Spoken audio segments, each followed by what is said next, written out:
Have you ever played telephone? I see hands. Have you ever played telephone? Yes? Okay. All right. I thought it would be a lot more people who have played telephone. It's how the word is passed across time, through people. The word changes as each person receives it. They add their own panache, a piece of themselves, and then the word carries on. See, we are each a part of a lineage. The way a phone line works, or maybe the way the game of telephone works. We contribute our part of the story, and the line continues. And you don't need to have your own children to be a part of the lineage. You may be a godparent or member, or maybe you are a part of a congregation, and so your stories are told and retold in community. But when someone dies, it's like a phone line that has been cut off. Suddenly there's nowhere to plug in. It is just the sound of the wind on the other end of the phone. And it is beginning to become clear that more and more communities are in need of a wind phone.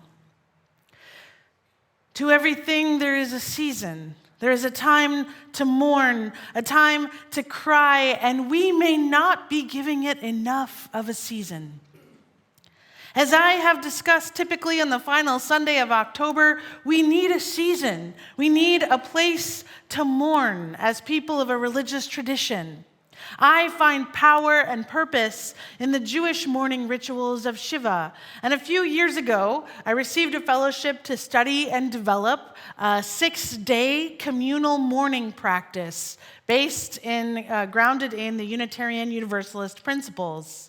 I think there's still a website out there for it, mourningandhealing.com. So what is mourning versus grief? I'm using those two words interchangeably, but they are different. See, grief relates to the thoughts and feelings that accompany a loss, from sadness to anger to longing to be with this person.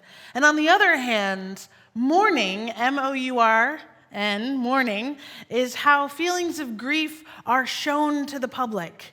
They are acts or they are behaviors that show our sadness or hurt that we are experiencing after losing someone we love. If we give any time or space for grief and mourning at all, it is mostly kept private. It is mostly just grief and not mourning. If people are going through mourning behaviors, well, those are usually in many cultures kept out of the public eye, at least in sort of the dominant American culture. In our culture, we equate healing from grief with the person's ability to return to work, or to return to habit, or to return to normal, right? But deep loss, especially sudden loss, requires a departure from normal, I would argue. What are the real ghosts and ghouls, the fears that haunt us? It is often the time and space that we must take to look our grief right in the face. It's that place where Job of the Old Testament finds himself crying out in anguish, looking for a reason for why something so horrific has happened to him. But he most often does this publicly, among friends. That space between loss and meaning-making, the space between loss and meaning, is filled with grief and mourning. It is grief and mourning that create the phone line, that lineage between the living and the dead that is cut off in certain ways but connected still in other ways that are mysterious to us.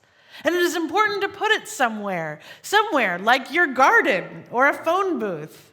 See, there's a reason it's not on our cell phone. That's always accessible, always with us. We still have to attend to the life that is in front of us, the life at hand. But if we have a place for it, then we can go back into the garden, find the old rotary phone, and then pick up the line. Then there's that faithful connection once again.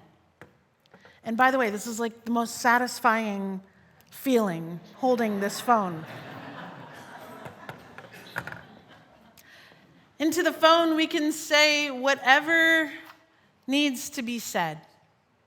Tell about our day, talk about a special event, weep, or simply listen to the wind. The feelings that you feel in grief are what make you human and beautiful. Your deep grief is evidence of your deep love.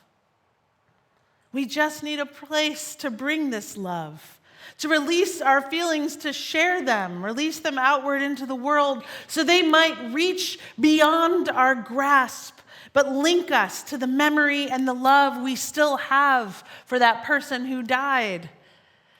I wonder if we could have a wind phone installed here in our memorial garden someday.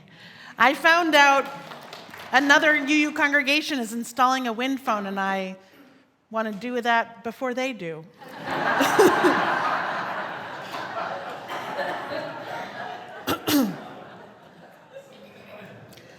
But I do want us to have a place to go, a place to talk to our beloveds, to share with them all that we long to share. And in that sharing, in that process of mourning, we find healing and a place to bring it. Whether it's the gentle breeze of the butterfly's wing or the wind of a phone line, let the breeze lift your prayers, your heartbreak, your grief, and especially your love, and let it carry it up, up, and away past the realm of our understanding and outward to the doorway of the soul, outward to the realm of mystery, where the wind takes us all, in the rustle of the dry leaves, in the breath on the cheek, into the deep and quiet memories, the deep mystery of the life beyond.